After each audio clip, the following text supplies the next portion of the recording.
Morning, everybody. Hope you're all doing well. So, this is going to be a little bit of a different sort of video after a game. I wouldn't call it so much as a match reaction, but because I want to do that with Shauno tomorrow on the stream. To be fair, because I know we've had a conversation offline, and I know he's got a few thoughts he wants to air. So, instead of me just doing a video and then you're having the same discussion tomorrow, I would rather very much so be the case that we do it together. So, I made notes through the game, and I hope that there's some sort of talking points that I can express through this. But yeah, so as you can see here, my handwriting's a little bit crap. But anyway, guys, if you do like the video, make sure you hit the like button, subscribe, and all that jargon and stuff like that. And as well, let me know in the comments of any of these points that I've written down, if you agree, disagree, anything like that. So, first point I've got written down is Mamadashvili had a decent game. I don't think he could do anything with the goal. I don't think that we should be too critical with him based on what he's been asked to do by Slot. When I said when we first signed him, he is not the same goalkeeper as Alisson. He cannot play the ball as Alisson can do. And we saw that today. So I won't hold that too much against him, because at the end of the day, the club would have known this when they bought him. So it is what it is, in my opinion. If the club wanted a goalkeeper just like Alisson who can play the ball, you buy somebody else. You do not buy Mamadashvili. At no point during the game did I think we were going to win. I think it was a poor game overall. I think that, there were certain aspects with everything that was happening that it just wasn't going our way whatsoever. So I just... It felt like a mid-table game. It didn't feel like first and fourth from last year whatsoever. It felt like a mid-table performance. McAllister doesn't look fully fit. Now, I've been saying this all season now, and I think it came to light maybe a month ago, or maybe even longer ago, that he had some sort of surgery or some sort of treatment during the off-season. And I just don't know what's going on with him. Like, I don't want to say that I think the club, Slot, the management team, whatever, are playing him when they know he's not fit, because that's not very professional and that would be a detriment to the team. But there is something that just doesn't fit right with me with McAllister right now, and I can't put my finger on it. Scott, I know you have some really good thoughts with stuff like this. If you have any ideas what it possibly could be, let me know down below, mate. It's shocking that Szoboszlai is the best right back in the team right now. Like, I think and the next comment actually after that is that both fullbacks are not cracking. Like, both fullback positions are not the best. Obviously Frimpong was injured, so he missed a fair bit of time. And then we've also had Bradley in and out. I think Bradley's not really shown as good as stuff as he possibly could do. I think Frimpong's not really had much of a look in since he was injured. But at the same time, Szoboszlai should not be the best right back at the club right now. And I think as well that goes down to a part of Slot not knowing his starting 11.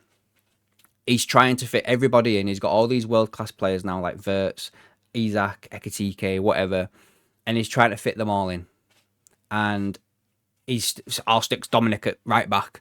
See how that happens. Do you know what I mean? So I can get Wirtz on the pitch or whatever it is, vice versa. For me right now, like, my thought process is that you stick him at right back right now because there's nobody else that can play there. Do you know what I mean? But if Frimpong or Bradley was to start performing again, I'd be putting Szoboszlai in deep midfield alongside Gravenberch and dropping McAllister. That's where I'd put Szoboszlai, and then I'd stick Wirtz in front of him. And then that kind of like resolves the McAllister issue that I've just brought up. But we can't do that until the actual right back start sorting themselves out. Salah is off it. I think Salah's been off it all season. I don't think he looks the same player. He looks a little bit more greedy. Well, he did this game. There were several occasions when he could have made a pass and passed the ball to Wirtz or whoever, and you even actually saw Wirtz like doing this at one point. It's a tough one because if he scores, you don't say he's greedy. Do you know what I mean? You think, oh, good goal, whatever. But when it's at the detriment of the team, like, if he tries it a couple of times and misses it, you'd think the third time you go and do it, you'd be like, right, I'll pass it this time. Do you know what I mean? But he doesn't. He just takes another shot. And I did have another thought, which I would have to go and research. So when I say this, don't caps lock me to death because I need to go and actually have a look at the stats. But isn't it the case that last time Salah signed a deal, the following season he had a bit of an off year? For his standards, I will just add there. So I don't know if that's happening again. Again, it's still early doors. You know, Salah could score 7 or 8 goals, you know, over the next 5, 6 games, whatever. But we just got to bear in mind as well, we do lose him for the AFCON for practically like a month, depending on how far Egypt get into it. Do you know what I mean? So I don't know, guys. It's a tough one. It's a tough one. The Salah situation. Like I say, I've got a starting 11 at the end of this to go over with you.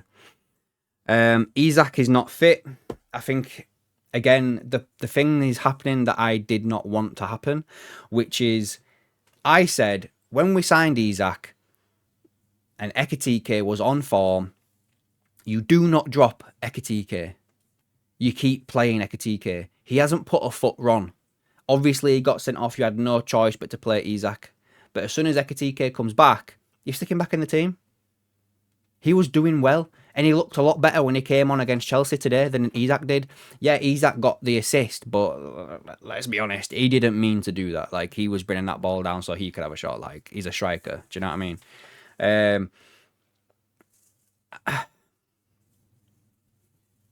For me, Isak goes back to the bench.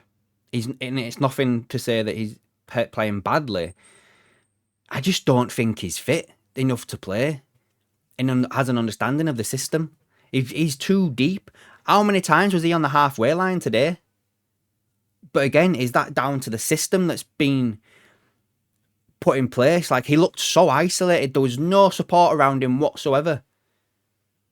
No support around him. It was like he was trying... Every time he got the ball, it's like he had to take on 2 people by himself before he could do anything. I don't know, guys. I literally think we need to bring back Ekitike right now and slowly but surely build up Isak over the course of... I mean, you know, people don't think that pre-seasons are important, but I think this shows that actually were. Slot's got it wrong. Too much rotating compared to last season. Yeah. I do think that a lot of this went down... Yesterday, went down to...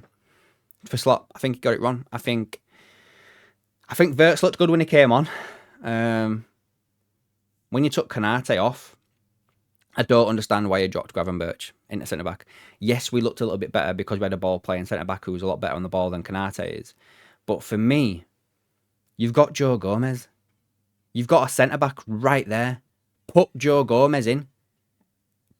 What is the point of having Joe Gomez there if you're not going to swap like for like? Do you know what I mean? Because you didn't even bring him on at right back either, Joe Gomez. You put Szoboszlai at right back, even though you had Frimpong on the bench. I think there's a lot of swapping and changing, and I wouldn't say it's as bad as Man United, but it's reminiscent of what's happening at United right now, where they make a swap and a midfielder becomes a defender, and then that mid defender moves over to this side, then that wing back moves further forward, and it's like that. It's like, yeah, you know, players should be good at being versatile, but if you have Joe Gomez, who is a centre-back, who, in all intents and purposes, played not too bad when he actually made his appearance this year, stick him on for Konate. Konate has been shocking this season.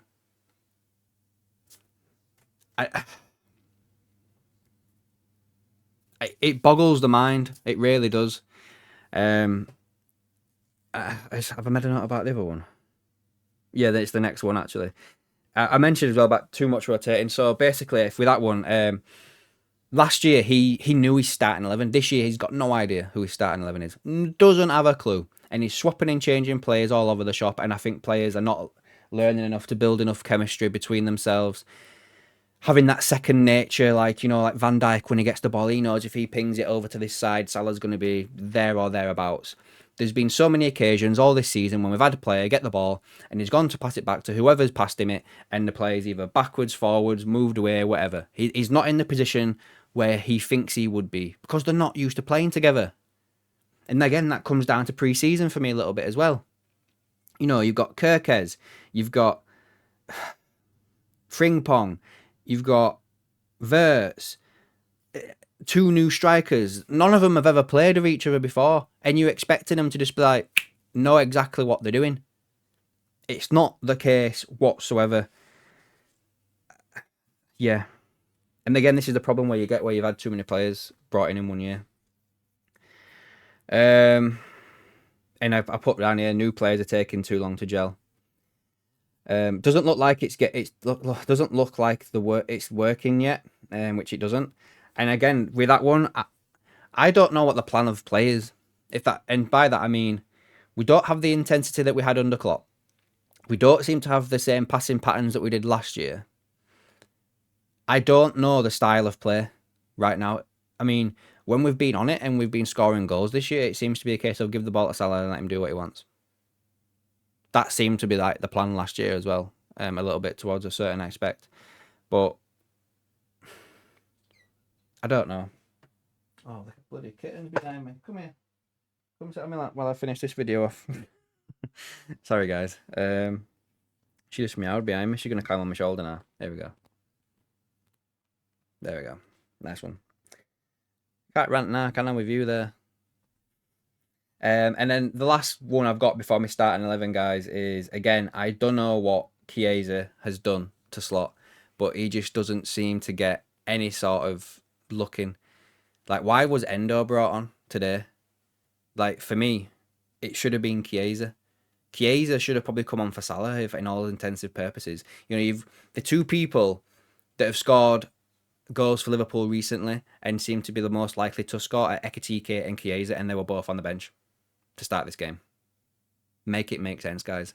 Make it make sense. It doesn't make sense. Go on, get off me then. You're staying in video. I'm not taking you out. I can't bother. So yeah, I just thought I'd quickly do that. Now, let me just quickly show you what I would do for my starting 11. As always, I don't think I've even got it set up, guys. Bear with me a moment.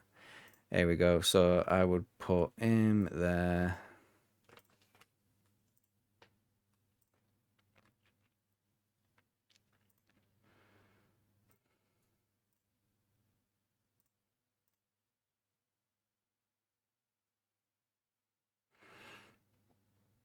I mean, it's a bit of a shame, isn't it, that bloody Leon is injured as well. We could have done with him, in all fairness.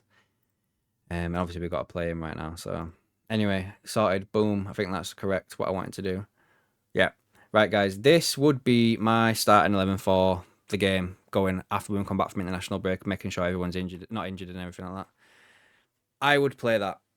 I know I've said Ekitike and Isak would needs to drop out a little bit, but I think he'll get a bit more time to train and everything. Mamadashvili obviously has got to play because we don't have anybody else right now, and obviously Alisson's injured. So Bosley, as I've just said, is the best right back in the team. It don't make sense. If we could get Frimpong or Bradley up to speed, I'd put Szoboszlai where Jones is. Gomez has to come in for Konate. I don't know why Konate keeps starting. Van Dijk obviously plays. Robbo has to come in for Kirkez. Jones for McMacker. Gravenberch keeps his team. Wirtz plays where he plays. I think Ekitike comes in for Gakpo on the left because Gakpo's just not doing much for me. He's becoming really predictable. Yes, he scored yesterday. Yes, he signed a new deal. But again, he is very, very predictable. Salah, you've got to play him. He's world class. Once he gets going, he gets going. And Isak, obviously, again, not to contradict myself too much, but I think with the international break and everything, I think he'll get up to speed a little bit. So all being well, that helps. And you'll have the pace on either side then as well to be able to support him and get up and help him. So that is my starting 11, what I would do going forward, guys. Let me know if you think what you think about that. I did and ah about potentially putting Chiesa in over Salah, but I don't think that'd work right now. But just to end this video off, we've got to obviously keep supporting the team. We supported the team last season when they were doing well. Now we've got to support them when they're doing bad, just so they can get it sorted out. You know, we've seen Van Dijk talking about how this season was going to be a hard season because of what happened off the pitch in relation to Jota, I presume. So let's just see what happens going forward. We did say as well, though, guys, at the end of last season, beginning of this season, that Slot had basically won the league last year with Klopp's team. Now he's got a little bit more of his own team with some signings in and everything like that. let's judge him after this season. So for those people that are calling for his head right now, I think you're being a little bit reactionary. Anyway, guys, let me know what you think down below about all this. I'm sorry for the cat interrupting. And I keep looking at her now. She's over there messing about. Hope you all have a good day, guys. We'll be back tomorrow for the 7 o'clock slot, and I might even get like a AKM morning or afternoon delight out for you. Hope you all have a good day, guys, and I'll catch you in the next one.